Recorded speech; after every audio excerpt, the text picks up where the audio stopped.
श्रीमंत घरची सून भाग 6. मागच्या भागात आपण पाहिलं होतं, माधवीने सईला सांगितलं की तिच्या जन्माच्या रात्रीचं खरं सत्य एका जुन्या हॉस्पिटलमध्ये दडलं आहे. त्या सत्याचा पुरावा मिळवण्यासाठी सई आणि माधवी निघणार होत्या आता पुढे. पण त्याच वेळी समीरलाही त्या पुराव्याची माहिती मिळाली होती. आता प्रश्न होता, सत्यापर्यंत आधी कोण पोहोचणार? रात्रीची धावपळ. माधवीने घराचं दार बंद केलं. सई, आपल्याला आत्ताच निघावं लागेल. सईनं विचारलं. पण आई, इतक्या रात्री? हो, सकाळपर्यंत थांबलो तर उशीर होईल.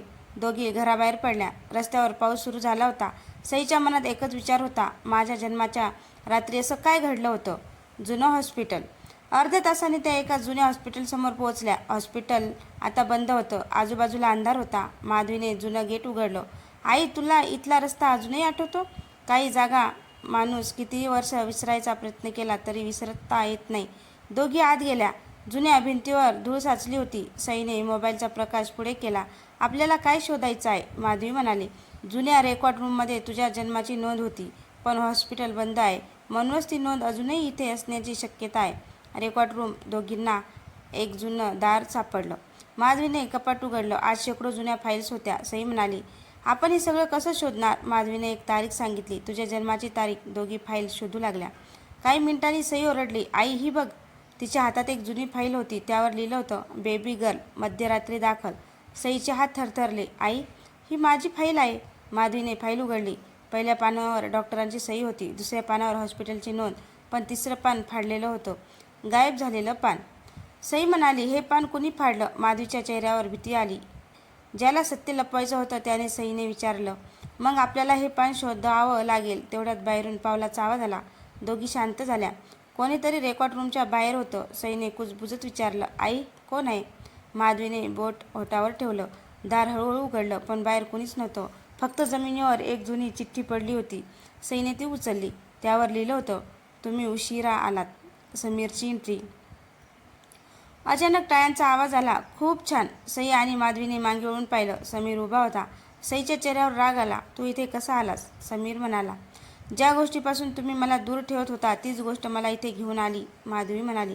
समीर, हे सगळं थांबव. नाही. तुला काय मिळणार आहे? समीर हसला. मला माझ्या कुटुंबाचा हक्क मिळणार आहे. सई म्हणाली, दुसऱ्याचं आयुष्य उद्ध्वस्त करून मिळालेली संपत्ती कधीच सुख देत नाही. समीर काही क्षण शांत झाला. मग म्हणाला, तुला अजून काहीच माहिती नाही. खरी फाईल. समीरने आपल्या बॅगेतून एक फाईल बाहेर काढली. ही बघ. सईने फाईल पाहिली.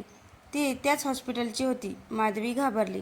ही फाईल तुझ्याकडे कशी? समीर म्हणाला, तुम्ही ज्या फाईलचा शोध घेत आहात तिची एक प्रत माझ्याकडे आधीपासूनच आहे. सईने फाईल घेतली. त्यात डॉक्टरांची नोंद होती, पण त्यात एक वेगळंच नाव होतं. सईने मोठ्याने वाचलं, पालक म्हणून संपर्क राजवर्धन देशमुख. सई स्तब्ध झाली. आई, हे काय आहे? माधवीच्या डोळ्यात अश्रू आले. सई, आई, खरं सांग. माधवीने डोळे पुसले. हो, राजवर्धन साहेबांनी तुझ्या उपचारांची जबाबदारी घेतली होती. सईने विचारलं, पण माझे वडील? माधवी शांत झाली.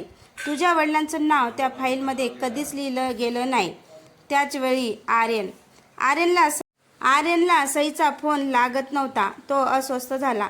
त्याने माधवीच्या घराजवळ चौकशी केली. एक शेजारी म्हणाला, त्या दोघी रात्रीच कुठेतरी बाहेर गेल्या. आर्यनला लगेच संशय आला. कुठे? माहिती नाही. आर्यनला समीर आठवला. त्याने लगेच समीरला फोन केला. फोन बंद होता. आर्यन म्हणाला, समीर, तू काहीतरी केलं आहेस. तो थेट वडिलांकडे हॉस्पिटलमध्ये गेला. बाबा, सई कुठे आहे? राजवर्धनने डोळे उघडले. ती जुन्या हॉस्पिटलमध्ये गेली असेल. आर्यन दचकला. तुम्हाला कसं माहिती? राजवर्धन म्हणाले, कारण तिथेच तुझ्या प्रश्नाची उत्तरं आहेत.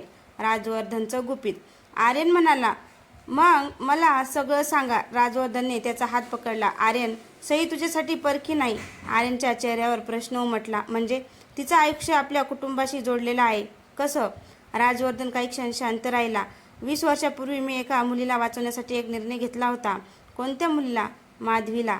आर्यन स्तब्ध झाला. आणि सई? राजवर्धन म्हणाले, सई त्या रात्रीच्या सगळ्या सत्याची साक्षीदार आहे.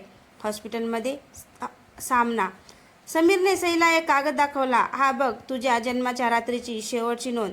सईने कागद वाचला. त्यावर लिहिलं होतं, मुलीला मध्यरात्री हॉस्पिटलमधून दुसऱ्या ठिकाणी हलवण्यात आले. सईने विचारलं, मला कुठे नेलं होतं? माधवीने उत्तर दिलं नाही. समीर म्हणाला, देशमुखांच्या बंगल्यात.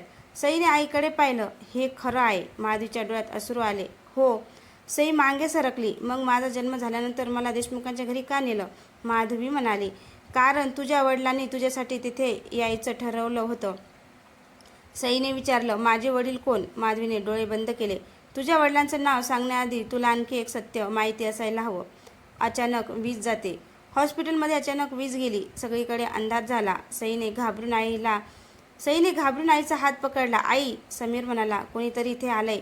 काही क्षणांनी बाहेर गोंधळाचा आवाज झाला. दार उघडलं. आर्यन आत आला. सईने त्याला पाहताच धावत त्याच्याजवळ गेली. आर्यनने तिच्याकडे पाहिलं. तू ठीक आहेस ना? सईने मान हलवली. समीर मागे सरकला. आर्यनने त्याच्याकडे पाहिलं. तू इथे काय करतोयस? समीर म्हणाला. सत्य शोधतोय. आर्यनने उत्तर दिलं. सत्य शोधण्यासाठी दुसऱ्यांच्या आयुष्याशी खेळायची गरज नसते. सईचा प्रश्न. सई आर्यनकडे वळली. आर्यन, मला एक गोष्ट विचारायची आहे. विचार. तुला माझ्या जन्माबद्दल आधीपासून काही माहिती होतं का? आर्यन शांत झाला. नाही. तू माझ्यापासून काही लपवलं नाहीस ना? नाही. सईने त्याचा हात धरला. मग मला तुझ्यावर विश्वास आहे. समीर हे पाहत होता. त्याच्या चेहऱ्यावर राग स्पष्ट दिसत होता. समीरचा शेवटचा प्रयत्न. समीरने अचानक एक कागद काढला. आर्यन, हा कागद वाच. आर्यनने कागद घेतला. त्यावर राजवर्धनची सही होती. आर्यनने वाचायला सुरुवात केली. पण दोन ओळी वाचताच त्याचा चेहरा बदलला. सईने विचारलं. काय आहे? आर्यनने कागद तिच्याकडे दिला. त्यात लिहिलं होतं. सईला देशमुख कुटुंबापासून दूर ठेवण्याची जबाबदारी माझी आहे. खाली सई होती. राजवर्धन देशमुख. सईच्या डोळ्यात पाणी आलं. मग त्यांनी मला दूर का ठेवलं? माधवी म्हणाले. कारण तुला वाचवण्यासाठी. सईने विचारलं. कशापासून? माधवी उत्तर देणार इतक्यात हॉस्पिटलच्या जुन्या कपाटातून एक आवाज आला. धाड. सगळे त्या दिशेने वळले. कपाटाच्या मागे एक छोटा लपलेला दरवाजा होता. आर्यनने तो उघडला. आत एक लोखंडी पेटी होती. पेटीवर फक्त एक नाव लिहिलं होतं. सई. सगळे स्तब्ध झाले. आर्यनने पेटी उघडली. आत एक जुना फोटो, एक हॉस्पिटलची पावती आणि एक पत्र होतं. आर्यनने पत्र उचललं. पहिल्याच ओळीत लिहिलं होतं. माझ्या मुलीसाठी. सईच्या डोळ्यात अश्रू आले. हे पत्र माझ्यासाठी आहे. माधवी थरथरू लागली. ती म्हणाली. सई, हे पत्र तुझ्या वडिलांनी लिहिलं आहे. सगळे शांत झाले. आर्यनने पत्र उघडलं. पण पुढची ओळ वाचताच त्याच्या चेहऱ्यावरचा रंग उडाला. कारण त्या पत्रात लिहिलं होतं. जर हे पत्र सईच्या हातात आलं असेल तर समजून घ्या की मी जिवंत नाही. सईच्या डोळ्यातून अश्रू वाहू लागले आणि पत्राच्या शेवटी एका नावाची फक्त पहिली अक्षर लिहिलेली होती. रा. आर्यनने त्या अक्षराकडे पाहिलं. माधवी घाबरली. समीरच्या चेहऱ्यावर मात्र एक विचित्र हसू उमटलं. पुढील भागात. सईच्या वडिलांनी लिहिलेल्या पत्रात नेमकं काय आहे? रा ही अक्षर कोणाचं नाव दर्शवतात? राजवर्धनला सईला देशमुखांच्या घरापासून दूर का ठेवावं लागलं? आणि समीरला या सगळ्या सत्याची आधीपासून माहिती कशी होती? हे सर्व पाहू आपण